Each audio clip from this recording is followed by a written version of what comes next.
right. Thanksgiving is 1 week from today. We were so excited about this segment. Sorry to Kathy because we were so loud. We were just like so ready to get into it because it's the things you need to know as you're starting to make all the fixings for Turkey Day. You may be forgetting one additional family member, your little furry friend. That's right. We got to protect the furry friends. So here today to go over all things Thanksgiving with your pooch. We love her, veterinarian, Dr. Mbika Vade. Thank you so much for being here. We always love when you give like the wealth of advice that you have.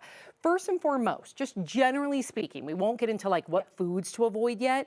What are just some do's and don'ts on Thanksgiving Day for your pet? That's a great question. And of course, we want to help our pets feel included during the holidays. Important do's, make sure your pet's already fed before your guests come over, so they already have a full tummy. If you are one of those shy hosts, put a sign up on your door and let them know, please don't feed my pet, so that they're already aware as they're walking through the door. And have a safe space for your pet. Yeah. If there's a room or an area where your pet can hang out in that they don't have to be a part of the party, you can kind of wall it off, put a baby gate up, have food and water for them where they can kind of be safe from that. I recommend that. Some don'ts, of course, is don't feed your pet off your plate. Okay. There's lots and lots of things in our food that is just not safe. You do that? Look at her face. Yeah, you do. And but the biggest culprit in my house is my 1-year-old. She's like a bite for me, a bite for the dog, a bite for me, like religiously. So. I would keep a bowl of blueberries for your 1-year-old. So when she wants to share, she can share something that's healthy. Oh, blueberries are good. Yeah, okay. Something that's safe for your pet. If you do have kids who want to share, give them an option of something that's safe to share.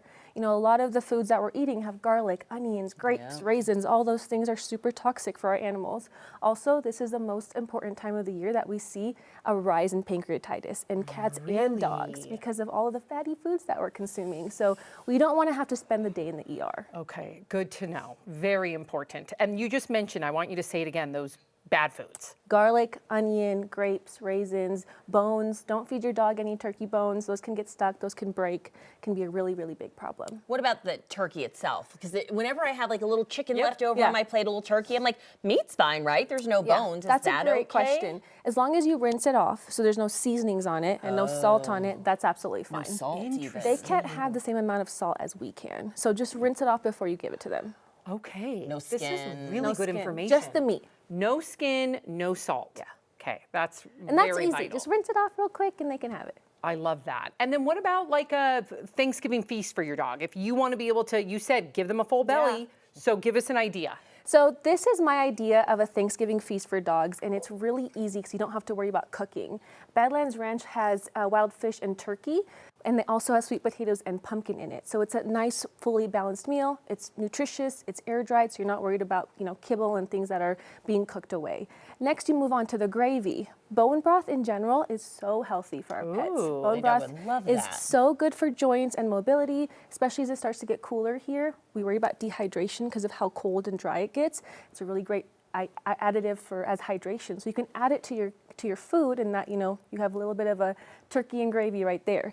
Does it need to be the doggy bone broth, or can it be the bone broth that we consume, or would that have too much sodium? Same thing, sodium. Yep. So either home cooked bone broth or the bone broth that is doggy safe. Got it. And then lastly, dessert. These are beautiful. Just like we love dessert, our pets love dessert. This is from the Three Dog Bakery, local in Denver. Oh, we love All of the things are made naturally. So even the food coloring she was explaining to me, turmeric is the yellow. It's all natural, and it doesn't have any protein in it. So if you have a pet that has a food allergy that you're concerned about, they can still enjoy all the treats, which is wonderful. And they're so fun and so great. Cute. I mean, look at these. We like get a pumpkin pie. They get a pumpkin pie. So you don't have to feel like your dog's not able to be a part of the fun.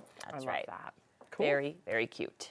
All right, Dr. Mbika Vade, we appreciate you as always. Thank you so much. And happy Thanksgiving. Happy Thanksgiving. 7 days. Thank you. Of course. Thank you.